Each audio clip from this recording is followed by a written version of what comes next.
the issue is there's multiple technologies that are converging at the same time.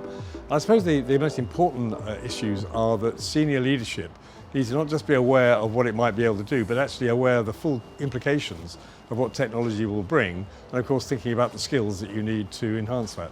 The main technology challenges facing financial services firms is all around technology complexity. For me, there's multiple systems, there's disparate systems, they're on-premise, they're legacy, there's a lack of API, so integration is difficult, and getting a data view across all of these is hard. Making changes in these systems is slow, it's difficult, and in this new world of a never normal, it's difficult to respond, to be resilient and to be agile.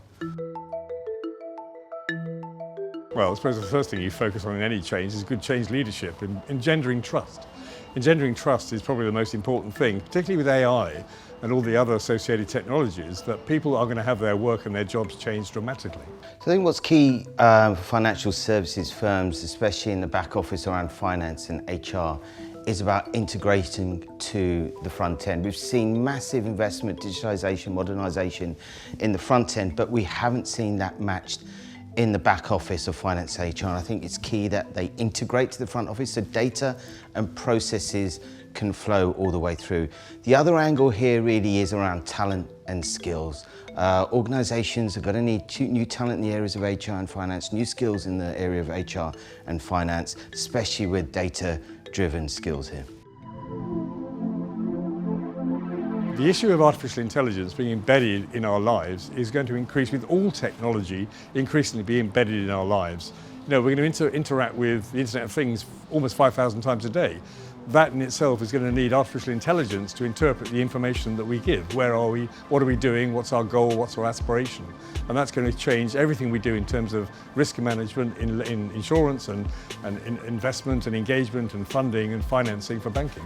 For me, I think AI has been ingrained in financial services for quite a while now. We've seen chatbots, we've seen robo-advisors. I think we're going to see more and more of that. We should see more of that. What that also means is more hyper-personalised products when firms look across data sets, across customer data sets as well.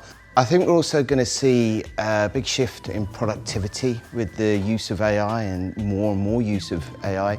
And what that's really going to allow is workers to focus on more value-added stuff. So where AI looks at tasks that are repetitive, that are very data-driven, workers can step away from that and focus maybe on innovative work. Yeah, well, about next year, but growing on increasingly is going to be the whole issue of ambience. You know, insurance is going to disappear into the fabric of our lives, banking and funding and finance is going to disappear into our lives, and AI is going to enable that, but so are all the other things, the other technologies. So more ambient type of financial services, more disappeared financial services embedded in the world around us, and increasingly we're going to have a world where technology replaces the access to financial services as opposed to direct relationship. It's around connected finance.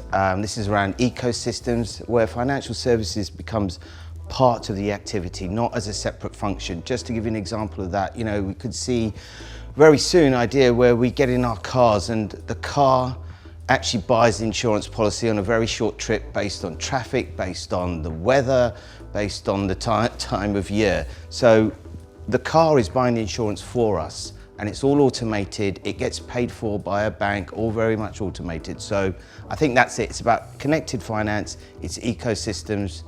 We could see that soon.